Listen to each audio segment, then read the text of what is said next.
Billin of Town Murph. Top Billin villains. Yo, Top Billin. Make sure you're locked. Make sure you're sharing the content. Make sure you like it. And, of course, make sure you're subscribed. So now we're at the point where I call the silly season, where there's not much going on. You done had the draft and mini camp, rookie mini camp and all that, right? So it's going to get real slow. So you get a lot of people still having to make money, right? That's what we do in the media, baby. It's a job. Just because stuff stops doesn't mean your mortgage stops. So you have to continue to work.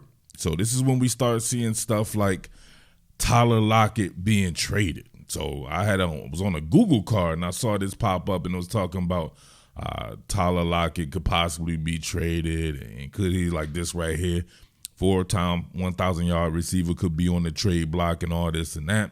So I'm thinking to myself, wow, anything is possible in the NFL. I'm not sure if this one is probable. I remember your man redoing his contract. I would think for a long-time vet like that, if he was to go in and redo his contract, that you would probably honor that unless he wanted to be traded, and I get no inkling, or there's not an inclination that he wants to be traded. So I don't want to. I don't know. How do we do this, right? Tyler Lockett has a nice fan base there, and they take up for this guy no matter what. I believe Tyler Lockett to be a very good receiver. I don't really see much drop off in his game. Still a very fast and quick receiver. Still a very heady route runner, and he still has a bruised hymen when he catches the ball, right? He goes from Lockett launcher to Courage the Cowardly receiver real fast.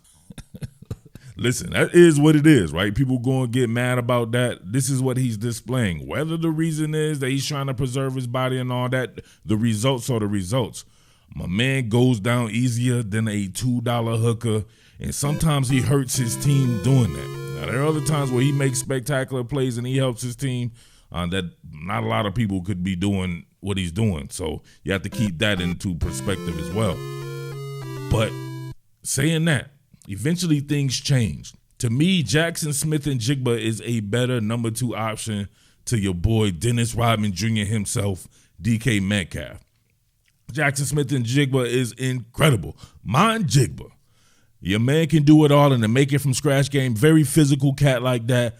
He's going to move the chains. He's not going to go down that easy, right? He's going to be one of those high price. No, I'm gonna get it off. I'm gonna lay off that right there, right? We're gonna be going down the weeds doing that. But your man is one of these guys who needs to be targeted early and often. He needs 10 targets a game. Of course, Metcalf needs 10 targets a game, if not more. Jaxon Smith could get even more than 10 targets a game, right? Especially if you factor in the make it from scratch game with this man running reverses and all that type of stuff as well. So this brings me to Tyler Lockett, which brings me even further to one Jake Bobo. If they were to trade someone like Tyler Lockett, they would be just fine in my opinion. A guy like Jake Bobo, very much in the mode of a Jaxon Smith-Njigba, he could possibly be the best route runner on the team.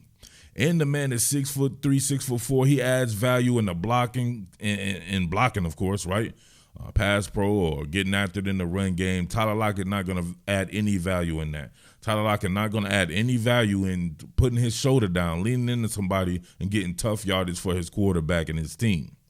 This is not going to happen. But Tyler Lockett is what he is. We know what he is, and we know he's very good. So keep that in mind as well. But Jake Bobo, come on, man. Him as a legit third option with Jaxon Smith-Njigba and DK Metcalf. Now, all hands on deck. You want as much talent at the receiver position as possible. But you also have to factor in that this is a team that's probably going to target the tight end as well. Sometimes you can have too many hands on deck. But Jake Bobo, come on, man. What can't this guy do? I mean, how much brilliant route running must this dude display for people to understand how good he can be? This right here, man, we're going to always go back to this. Oh, my God. Come on. All right. The finish is one thing, right? Finishing is one thing. But what are we doing here? First and foremost, man, from a technical standpoint, bending it to the inside here, right? Playing with the man. Look at him. He's Medusa in him as well. You look at him right in his eyes. Shit, right? Sell, no tell, right? Bend it to the inside just to leave his ankles at death's door, right? His ankles are in a vegetative state. He vegetable that man's ankles. Look at this shit, man.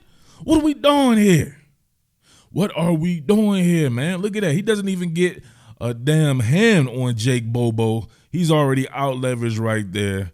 And look, nothing to it but to do it with the finish, man. What are we going to do here? Look at that. He doesn't even telegraph the catch either, right? Look at that. Puts his hands up at the last moment there. Bang. What are we doing here, man? This guy is incredible, and that's just the way you line it up as well. He's an outside receiver with an outside receiver skill set. Jaxon Smith-Njigba has a very similar skill set, but he's known to make his hay as a slot machine. He's the slot machine, in my opinion. He can do the dirty work on the inside, but they both can complement each other and switch each other's style the way you can obviously line Bobo up on the inside and put Smith-Njigba on the outside. And then, of course, if you're talking about Ryan Grubb offense there with the tight end, flexed off a little bit, and instead of Lockett, right there, that would be DK Metcalf. So that's exactly how you would line it up right there, and that is a scary thought because all three of those guys are physical. Add in the tight end, of course. That's four physical guys. One in DK Metcalf, who's one of the most freakish athletes you'll see, and then you have a couple of guys who are just certified route runners, right? And even a great freaky athlete like a Noah Fant as well from the tight end position, right? On a spread. Come on, man. What are we doing here? Football is a game of inches. Imagine having somebody his size with his route running who's not afraid to really stick his nose in there, who is a tough guy to actually bring down. Like, think about this. More reps for somebody like this on this in-breaking route. Look at that. Breaks a tackle, breaks another tackle, continues the motor downfield. Gets you that closer to the goal line. Got it from this direction here. Look at that. Come on, man. This is a guy who has some will and want to. So, you know what I mean? Not trying to come down on your man Lockett launcher or whatever like that, but he's not going to be doing this. This guy needs more targets. Jaxon Smith-Njigba needs more targets. DK Metcalf, right, he's getting targeted a lot, but to have those other targets go to guys like that who will fight for their team, I don't see how that couldn't be anything but a positive. Him and his patented stuggo. He runs that as good as anybody that I've seen. But think about this. Obviously, we shown the route running, we shown the physicality. Then to be able to go up and even exchange situations and pluck it out the sky from the top floor or off the top shelf.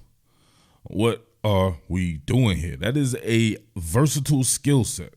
This is pretty much combining it all into one right here, right? Peeks it inside there, sticks that foot in the ground, hit him with that AI crossover, and then get invert on him here, right? It's 6'3", 6'4", whatever he is. He's going to naturally bring that, but he's just naturally a ball getter, right? Look at that.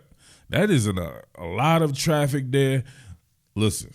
You know what I'm saying? As great as DK Metcalf is, to me, he struggles in these type of situations. And Bobo excels in these situations. Right? Not to say that Bobo could ever replace a DK Metcalf because of the freakish athlete that he is.